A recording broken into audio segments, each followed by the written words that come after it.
5 عورتوں کو موت کے وقت تکلیف نہیں ہوگی۔ ایسی 5 عورتیں جن کو موت کے وقت تھوڑی سی بھی تکلیف نہیں ہوگی، وہ خوش نصیب 5 عورتیں۔ بسم اللہ الرحمن الرحیم۔ 5 عورتوں کو مرتے وقت تھوڑی سی بھی تکلیف نہیں ہوگی۔ وہ 5 عورتیں کون سی ہیں؟ جاننے کے لیے ویڈیو مکمل دیکھیے۔ نزا کے وقت مسلمانوں کو جو تکلیف ہوتی ہے، اس پر اللہ رب العزت کی جانب سے نیکیاں عطا کی جاتی ہیں، جیسا کہ سنن ابن ماجہ میں روایت ہے، جو حضرت عائشہ رضی اللہ عنہا سے مروی ہے کہ رسول صلی اللہ علیہ وآلہ وسلم ان کے پاس تشریف لائے، اس حال میں کہ ان کے پاس ان کا کوئی قریبی رشتہ دار موت کی سختی میں مبتلا تھا۔ رسول اکرم صلی اللہ علیہ وآلہ وسلم نے مشاہدہ فرما کر حضرت عائشہ رضی اللہ عنہا سے فرمایا، اپنے رشتہ دار پر غمگین نہ ہو، اس لیے یہ اس کی نیکیاں ہیں۔ نیز حضرت عائشہ رضی اللہ عنہا سے ہی اس مضمون کی روایت ہے کہ جب سے رسول صلی اللہ علیہ وآلہ وسلم کی وفات کی تکلیف میں نے دیکھی، اب میں کسی مسلمان میت کی حالت نزا کی تکلیف کو اس کے حق میں برا نہیں سمجھتی۔ بس مذکورہ حدیث سے معلوم ہوتا ہے کہ نزا کے وقت ہونے والی سختی مرنے والے کی بدعمالیوں کا ہرگز نتیجہ نہیں ہوتی۔ مسلمان کے حق نے اس پر اجر و ثواب اور گناہوں کی معافی کی ہی امید رکھنی چاہیے۔ ناظرین، 5 عورتوں کو مرتے وقت تکلیف نہیں ہوگی۔ حضرت سید عثمان غنی رضی اللہ عنہ نے فرمایا تھا، دنیا میں 5 لوگ ایسے ہیں جن کو مرتے وقت تکلیف نہیں ہوگی، ان کی روح آسانی سے نکلے گی۔ حالت نزا میں انسان کی آدھی روح اندر ہوتی ہے اور آدھی روح باہر ہوتی ہے، اور بندہ تکلیف میں ہوتا ہے۔ اس وقت انسان کو پیاس اتنی لگتی ہے کہ انسان یہ چاہتا ہے کہ سمندر کا پانی پی جاؤں، اور اگر بالفرض ساتوں سمندر کا پانی وہ پی بھی جائے، پھر بھی اس کی پیاس ختم نہیں ہوتی۔ روح نکلتے وقت انسان کو جو تکلیف ہو رہی ہوتی ہے، وہ ناقابل بیان ہے۔ حضرت سید عثمان غنی رضی اللہ عنہ فرماتے ہیں، یہ 5 لوگ ایسے ہیں کہ انہیں مرتے وقت ذرا بھی تکلیف نہیں ہوگی، یعنی موت آسان ہوگی اور بغیر تکلیف کے ہوگی۔ پوچھا گیا کہ جناب وہ کون سے 5 لوگ ہیں جنہیں موت کی سختی میں بھی نرمی اثر ہوگی؟ تو فرمانے لگے کہ سب سے پہلا شخص وہ جو اپنے ماں باپ کی موت کے بعد، یعنی ماں باپ کے مرنے کے بعد وراثت کا حصہ اپنی بہنوں کو پہنچانے میں جلدی کرتا ہے، یعنی وراثت کا حصہ اپنی بہنوں کو جلد اور باوقت پہنچاتا ہے۔ ایسا نہ ہو کہ بہن کے بچے بھوک سے بلکتے رہیں اور تم بہن کے حق پر قبضے کیے بیٹھے رہو۔ بہن اس انتظار میں رہے کہ میرا بھائی کب مجھے میرے ماں باپ کی وراثت سے حصہ دے گا۔ بہت بار یہ دیکھنے میں آتا ہے کہ بہن کی شادی نہیں ہوئی جب کہ والد دنیا سے رخصت ہو گئے، اور بھائی نے کہا کہ کوئی بات نہیں، جب بہن کی شادی کروں گا تو اس کا حصہ اسے جہیز کی صورت میں دے دوں گا۔ یاد رہے کہ اسلام میں بہنوں کو جہیز دینا فرض نہیں، جبکہ اس کا وراثتی حق دینا فرض ہے۔ دراصل عورت کو جہیز دینا یہودیوں کی رسم ہے، اسلام اس کی ترغیب نہیں دیتا، لیکن اسلام میں عورت کا وراثتی حصہ دینا فرض ہے۔ واضح رہے کہ والدین کے ترکہ میں اس طرح اس کی نارینہ اولاد کا حق ہوتا ہے، اسی طرح بیٹیوں کا بھی اس میں شرعی حصہ ہوتا ہے۔ والدین کے انتقال کے بعد ان کے ترکہ میں بیٹیوں کا خود تنہا قبضہ کر لینا اور بہنوں کو اس کے شرعی حصے سے محروم کر دینا ناجائز اور سخت گناہ ہے۔ بھائیوں پر لازم ہے کہ بہنوں کو ان کا حق حصہ اس دنیا میں دے دیں، ورنہ آخرت میں دینا پڑے گا، اور آخرت میں دینا آسان نہیں ہوگا۔ حدیث مبارک میں اس پر بڑی وعیدیں آئی ہیں۔ حضرت سید بن زید رضی اللہ عنہ فرماتے ہیں، رسول صلی اللہ علیہ وآلہ وسلم نے فرمایا، شخص کسی کی ایک بالشت پر زمین بھی ازراہ ظلم لے گا تو قیامت کے دن 7 زمینوں میں سے اتنی ہی زمین اس کے گلے میں توق کے طور پر ڈالی جائے گی۔ ایک اور حدیث مبارک میں ہے کہ حضرت انس رضی اللہ عنہ فرماتے ہیں، رسول صلی اللہ علیہ وآلہ وسلم نے فرمایا، جو شخص اپنے وارث کی میراث کاٹ لے گا یعنی اس کا حصہ نہیں دے گا تو اللہ تعالیٰ قیامت کے دن اس کی جنت کی میراث کاٹ لے گا۔ یاد رہے کہ جہیز کی رسم اسلام کی رسم نہیں بلکہ یہودیوں کی رسم ہے، اور اس کا سب سے بڑا نقصان یہ ہے کہ جس طرح یہودی کی بیٹی کو بغیر جہیز کے کوئی شخص قبول نہیں کرتا، اسی طرح آج اسلام نے بھی عورتوں کی شادیوں میں سب سے بڑی رکاوٹ جہیز ہے۔ غریب آدمی کی بیٹی بیٹھے بیٹھے وہیں بوڑھی ہو گئی کہ جہیز کا کوئی بندوبست نہ ہو سکا۔ اسی طرح اگر کوئی شخص یہ کہے کہ میں بہن کا حصہ تو نہیں دے سکتا، البتہ جب اس کی شادی کا وقت ہوگا تو جہیز دے دوں گا، لہٰذا فرمایا گیا کہ بہنوں کو بر وقت حصہ دینے والے کی روح موت کے وقت بڑی آسانی سے نکلتی ہے۔ ایک عورت کا بھائی جب فوت ہوا تو اس عورت نے بہت اصرار کیا کہ مجھے بھی قبرستان میں لے چلو، میں بھی اپنے بھائی کی قبر پر جانا چاہتی ہوں۔ خیر اس کے اصرار کو قبول کیا گیا اور اسے قبرستان میں اس جگہ لے جایا گیا جہاں اس کے بھائی کی تدفین ہونے والی تھی۔ اس کے دیکھتے ہی دیکھتے میت کو قبر میں اتارا گیا اور اس کے بھائی کو مٹی کے سپرد کر دیا گیا۔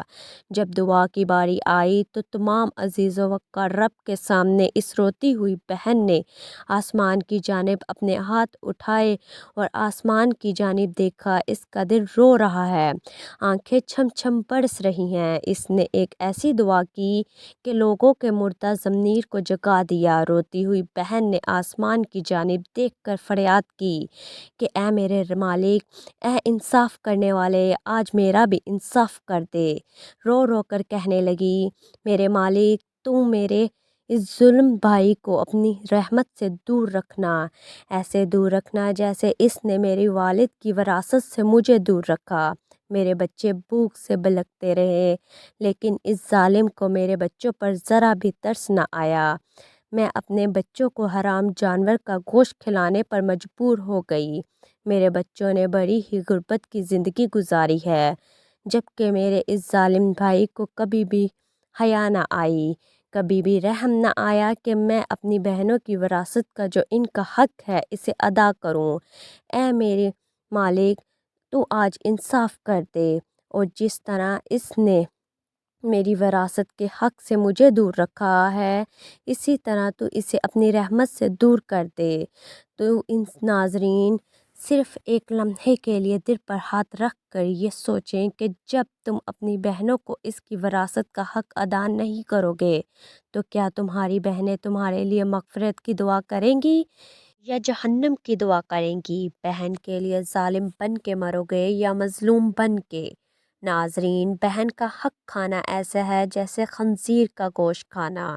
دوسرا وہ شخص جس کی روح مرتے وقت بڑی ہی آسانی سے نکلے گی، فرمایا کثرت سے صدقہ کرنے والا شخص، یعنی ایسا شخص جو اللہ اور رسول صلی اللہ علیہ وآلہ وسلم کی رضا کے لیے اپنے مال و دولت میں سے یوں صدقہ کرتا ہے کہ جب وہ اپنے ایک ہاتھ سے کسی کو دیتا ہے تو دوسرے ہاتھ کو پتہ بھی نہیں چلے، یعنی دوسرا انسان وہ ہے جو کثرت سے صدقہ کرے گا تو اس کی موت کے وقت اس کی روح آسانی سے نکلے گی اور جان کرنے کا عمل اس کے لیے تکلیف دہ نہیں ہوگا۔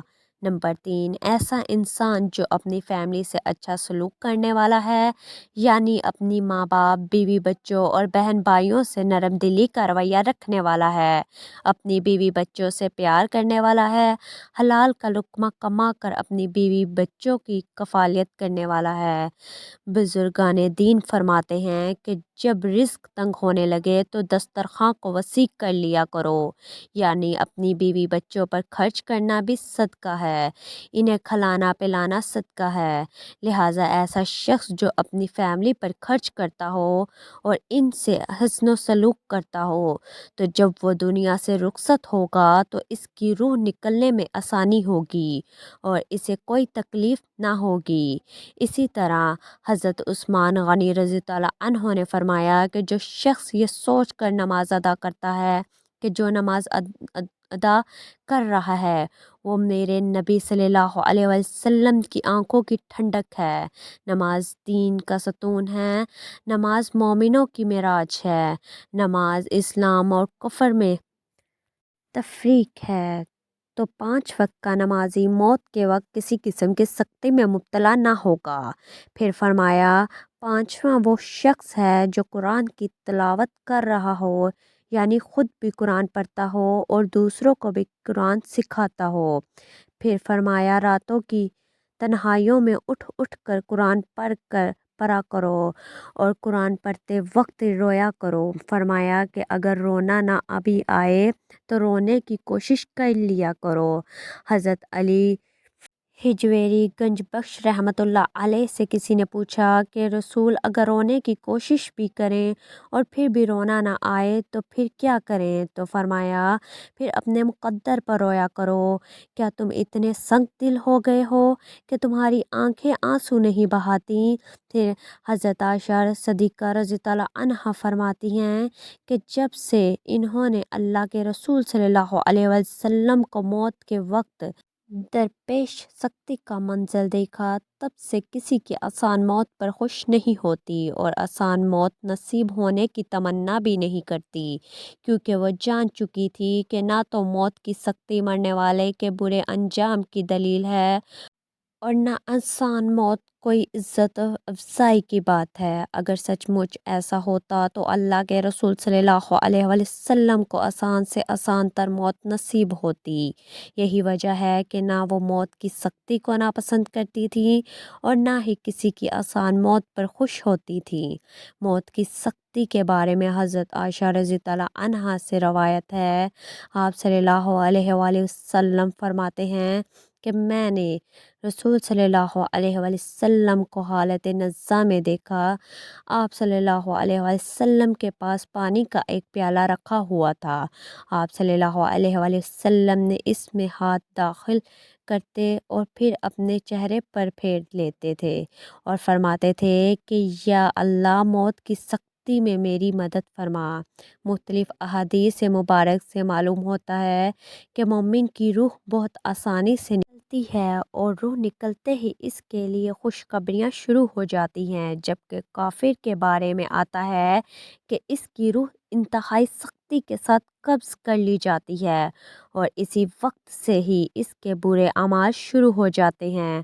البتہ متعدد حدیث مبارک میں یہ بھی مذکورہ ہے کہ اللہ تعالیٰ نے موت کے اندر ایک ایسی شدت اور سختی رکھی ہے کہ اس کا احساس دنیا سے جانے والے ہر شخص کو ہوتا ہے، خواہ وہ نیک مسلمان ہو یا بد ہو یا کافر ہو، لیکن مومن پر جو تکلیف آتی ہے وہ اس کے گناہوں کی معافی اور درجات کی بلندی کے لیے ہوتی ہے، جبکہ کافر پر تکلیف اس کے برے اعمالوں کی سزا کے طور پر آتی ہے۔ چنانچہ ایک حدیث میں آتا ہے کہ مومن گناہ کرتا ہے، اس وجہ سے اس پر موت کے وقت سختی کی جاتی ہے تاکہ اس کے گناہوں کا کفارہ ہو، اور کافر بھی نیکی کے کام کرتا ہے تو اس پر اس کی موت کے وقت کچھ آسانی کر دی جاتی ہے تاکہ ان اچھے کاموں کا بدلہ ہو۔ اس حدیث سے یہ بات معلوم ہوتی ہے کہ ہر شخص کی موت اس کی دنیا میں کیے گئے اچھے اور برے اعمال کے طور پر ہوتی ہے۔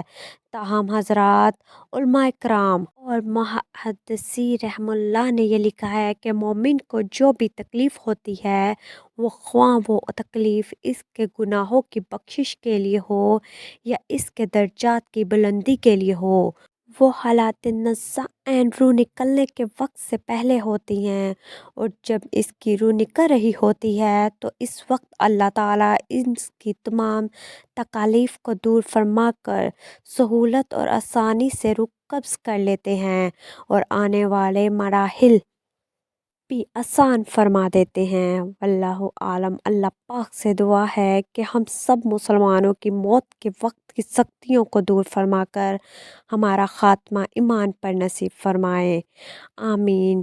ناظرین کمنٹ باکس میں اللہ کے 99 ناموں میں سے ایک نام ضرور ٹائپ کریں۔ اللہ تعالی ہم سب کا حامی و ناصر ہو، آمین۔ السلام علیکم ورحمۃ اللہ وبرکاتہ۔